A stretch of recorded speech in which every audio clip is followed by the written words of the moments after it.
안녕하십니까. 며칠 전 탈북 북한 주민 2명을 강제로 북송한 문재인 정부에 대해서 국내외에서 규탄의 소리가 높아지고 있습니다. 왜 그랬을까요? 북한이 요구하는 것은 무엇이든지 다 들어주던 만만한 존재로 피차간에 각인돼 있었기 때문이 아닐까요? 이런 생각이 듭니다. 그래서 오늘 거기에 대해서 말씀을 드리겠습니다. 같은 일을 해도 어떤 사람은 하는 일마다 잘 되는데 어떤 사람은 할 때마다 일이 꼬이고 실패를 하는 경우가 적지 않습니다. 그럴 때 운이 없어서 그렇다고 위안을 삼기도 하지만은 일이 잘 되느냐 잘못되느냐 하는 것은 대부분 그럴 만한 이유가 있다는 겁니다. 문재인 정부는 2년 반이 지나도록 나름대로 열심히는 했다고 하지만 눈에 띄게 내놓을 것은 없고 안보, 국방, 남북관계, 경제, 외교, 사회복지 등 대부분은 헛발질을 하거나 뒷걸음질을 치는 바람에 국민들은 매우 걱정스럽고 불안한 마음으로 사태 추이를 지켜보고 있습니다. 한미동맹, 한일관계, 남북관계가 다 죽을 쓰는 바람에 국방이 뿌리채 흔들리고 탈원전, 신재생에너지 정책과 임금, 고용, 대기업 정책 때문에 올해 경제 성장률은 당초 예상치를 훨씬 밑돌아서 바닥을 칠 것 같다고 합니다. 이달 들어서 우리 눈앞에 펼쳐진 문제들만 해도 지소미아를 연장하느냐 폐기하느냐, 주한미군 방위분담금 인상을 어느 선에서 매듭 짓느냐, 국제사회의 규탄을 받고 있는 북한 어부 강제 송환 문제에 어떻게 대응할 것이냐 하는 것이 초미의 관심사입니다. 이 가운데 오늘은 북한 어부 강제 송환 문제에 대해서 짚어보겠습니다. 자유한국당의 황교안 대표는 청와대 국가안보실이 직권 결정한 탈북 어민 강제 북송 사건에 대해서 귀순자를 북한의 공개 처형장으로 보낸 만행이라며 야만적이고 의도적인 범죄라고 규탄했습니다. 황교안 대표는 11월 14일 김현철 통일부 장관은 지난 8일 국회에서 북한 어민들이 조사 과정에서 북한 귀환 의사를 밝힌 것처럼 말했는데 사실이 아닌 것으로 드러났다.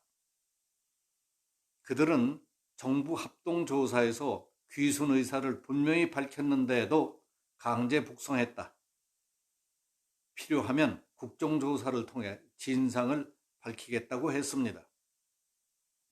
황 대표는 정부의 북송 조치는 헌법과 북한 이탈주민 보호법, 유엔 국제고문방지협약 등 제반 법률의 위반 요소가 많다. 이번 일은 위반 정도가 아니라 의도적인 범죄 행위라고 볼 수밖에 없다고 강조했습니다. 그는 강제 북송을 주도한 기관이 언론 보도처럼 청와대가 맞는다면 청와대가 북한에 잘 보이기 위해 천부적 인권과 국민 기본권을 의도적으로 유린했음을 시사한다고 주장했습니다. 우리 정부가 자필로 귀순 의향서까지 쓴 북한 어민 2명을 강제 북송한 뒤에 선상 집단 살인 혐의 운운하며 왜곡 축소한 것과 관련해서 주한 외교관들 사이에서도 한국 정부의 인권 유린이라는 지적까지 나왔다고 합니다. 조선일보에 따르면 13일 서울 한 호텔에서 열린 주한 외교관 대상 조찬 모임의 강연 주제는 북핵이었는데 외교관들의 질문은 북한 선언 추방 문제에 집중됐으며 인권 유린 운운하는 소리까지 나왔다는 겁니다. 그 자리에 참석했던 태영호 전 공사는 귀순 의사를 밝힌 북한 선원들을 추방했던 것은 국제법 위반이며 한국 스스로 사법 주권을 포기한 것이다. 서울의 유엔 북한인권사무소가 귀순 의사를 확인했어야 한다는 등의 의견도 개진됐다고 전했습니다.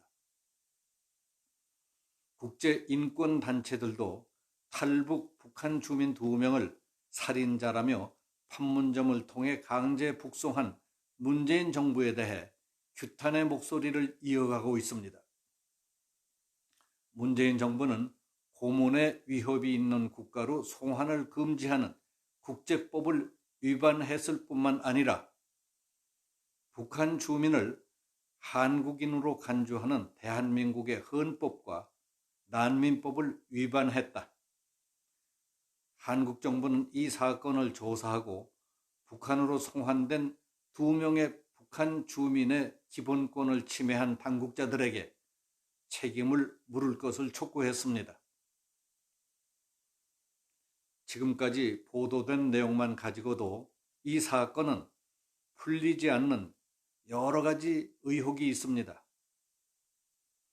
배를 납포하자마자 왜 배를 샅샅이 소독했느냐? 흔적을 지운 것이 아니냐? 납포한 뒤에 불과 며칠 동안의 조사 신문을 하다 말고 강제 북송을 시킨 이유가 뭐냐? 북한 어부들이 송환되는 자세한 절차를 판문점에 근무하는 중령이 청와대 안보실 제1차장에게 직보한 이유는 무엇이며 누구의 지시에 의해 직보했는가? 북한으로 가는 어민들을 호송할 때 왜 적십자사가 하지 않고 경찰이 했으며 호송 도중 눈을 가리고 마스크까지 씌웠던 이유는 무엇이었던가? 판문점에 도착했을 때 북한 병사들을 보자 그 선원 가운데 한 명은 왜 사색이 돼서 털썩 주저앉았었는가? 김현철 통일부 장관은 북한 어민들이 조사 과정에서 북한으로 돌아가겠다는 의사를 명확히 했다고 거짓말을 한 이유는 무엇 때문이었는가? 이처럼 일반인으로서 이해할 수 없는 의혹들을 다소나마 해소시켜준 유튜브가 있었습니다. 엊그제 이봉규 유튜브가 북한 관련 비밀 채널을 통해 확보했다는 정보에 따르면 강제 북송된 어부 2명은 귀순할 때 노트북 컴퓨터를 갖고 있었다고 합니다. 그 노트북에는 북한 관련 중요 정보가 담겨져 있었던 것으로 보인다는 겁니다. 북한 당국은 그 사실을 뒤늦게 알고 개성에 있는 남북공동연락사무소를 통해서 청와대에 긴급 연락해서 빨리 그들을 되돌려 보내라. 만약 보내지 않을 경우에는 가만두지 않겠다 했을 것이라는 그 내용이었습니다. 비슷한 맥락의 움직임이 있었다면 제가 위에서 말씀드린 의혹들의 대부분은 쉽게 이해될 수 있다고 봅니다.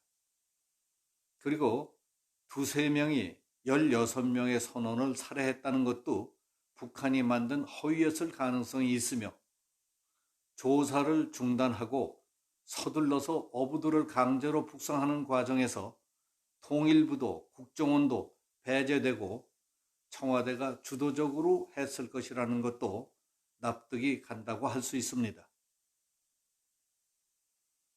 이번 일로 우리가 국제인권단체를 비롯해서 국제적인 규탄의 대상이 된 것은 문재인 정부는 지금까지 북한이 요구만 하면 무엇이든지 다 들어주던 나약하고 만만한 존재로 피차간에 각인된 각인 효과 때문이라고 봅니다. 그대 앞에만 서면 나는 왜 작아지는가? 이거는 고치기 어려운 병입니다. 오늘 여기서 마치겠습니다. 감사합니다.